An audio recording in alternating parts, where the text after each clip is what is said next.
Hello mga kapatid, meron po tayong ibabahagi na papalimusan na gamit.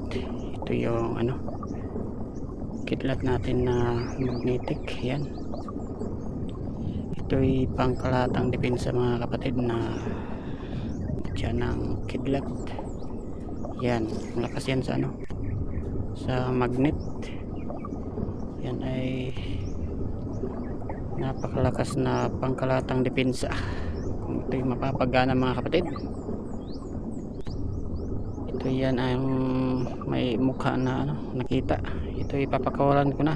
Ito naman yung natawag na pangil ng kuiba, at ito yung motya ng bayawak. Yan ang may bayawak pa mga kapatid na may corona. Yan, ito isa sa bulag, pangkalatang depensa rin. Yan, at ito naman yung motya ng bawa o balaw. Yan, kita niyo yung kalabaw. Yan, may kalabaw yan. Ito'y pangkalatang depensa sa lakas at iba pa na matutuklasan kung ito'y tangan mo mga kapatid na gamit. Ito'y bihira lang, papakawalan ko na sapagkat may paggagamitan ako. Ito naman yung mutya ng putik.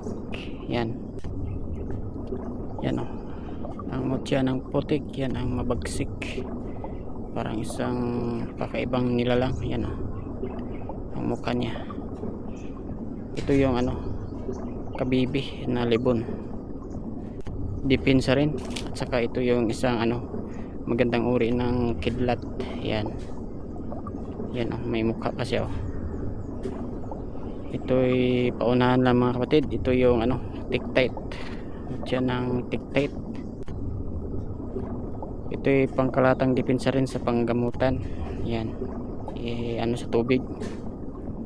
At ito yung malakas na gamit na may kasadong iba't ibang uri na may baon pa na mutya sa loob. Ito'y umiilaw kapag nasinagan ng liwanag o araw mga kapatid. Ito'y umiilaw na may kasang luminous. Yan, isang seat mga kapatid.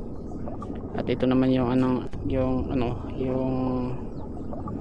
anong tawag dito, yung tiger's eye, yung tabi.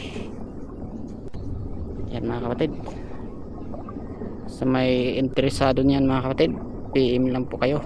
God bless all po sa inyong lahat.